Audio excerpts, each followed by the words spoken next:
Período regencial.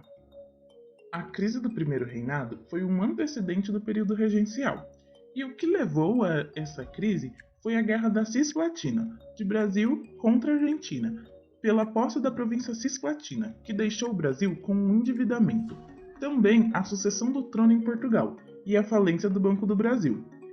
Nessa época, o Brasil exportava principalmente açúcar e algodão, que não estavam no seu melhor momento. O período regencial pode ser considerado como um experimento liberal no Brasil. Com a abdicação do trono de Dom Pedro I, os liberais assumem o poder e tomam uma série de medidas que configuram o Brasil, como a criação da Guarda Nacional, que dá mais autonomia às províncias, descentralizando aquele poder que se tinha no primeiro reinado. Também o Ato Adicional, que alterava a Constituição de 1924, aquela que foi imposta por Dom Pedro I. E também criaram a Regência Una, uma Assembleia Legislativa das províncias.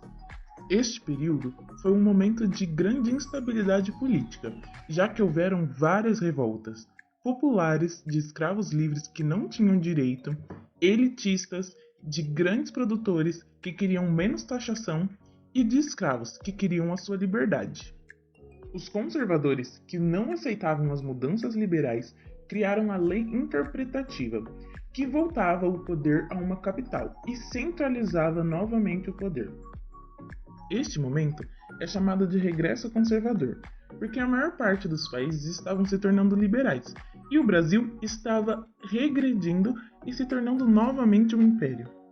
Eles criaram o IBGE, o Instituto Histórico e Geográfico do Brasil, e também o Colégio Dom Pedro II. Isso para impedir a fragmentação do Brasil e confirmar o Império de Dom Pedro II.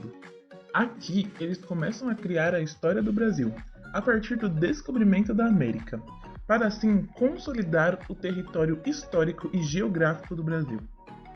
E assim acontece o golpe da maioridade, para que Dom Pedro II pudesse assumir o poder com apenas 15 anos, consolidando o Brasil e acabando com um momento de instabilidade.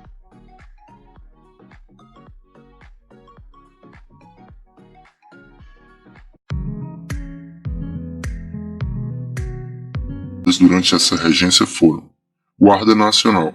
Muitas revoltas contra o governo tinham surgido no período de Dom Pedro I, e novas revoltas estavam surgindo no período regencial. Para não ficar dependente apenas do exército, que naquela época ainda era de certa forma precário, o Ministério da Justiça criou a Guarda Nacional para ajudar a conter as revoltas. Ela consistia em armar os cidadãos entre 21 e 60 anos de idade, que possuíssem a renda mínima para serem eleitores, ou seja, a elite. Quem era recrutado para a Guarda Nacional detinham o título de coronel. A maioria eram grandes proprietários de terra. A criação da Guarda Nacional também teve como motivo criar forças militares mais leais ao governo central, já que muitos dos militares do exército, principalmente os de baixa patente, se identificavam com as reivindicações das revoltas que surgiam e acabavam se unindo aos revoltosos. Ato adicional. Esse ato fazia com que as províncias tivessem mais autonomia, como, por exemplo, poderiam criar suas próprias leis, desde que não ferisse a Constituição de 1824, e também estabelecia que a regência trina agora passaria a ser una, e o regente seria eleito por voto secreto para um mandato de 4 anos. O ato adicional proporcionou uma experiência republicana no país. Regência una de Feijó. Feijó venceu as eleições e se tornou regente. Ele era um liberal moderado, e durante seu governo várias rebeliões eclodiram no país, como por exemplo, Cabanagem, Guerra dos Farrapos, Sabinada, entre outras. Devido à pressão que vinha sofrendo por não conter as revoltas, em 1837 ele renuncia. O período de 1831 até 1837 ficou conhecido como Avanço Liberal.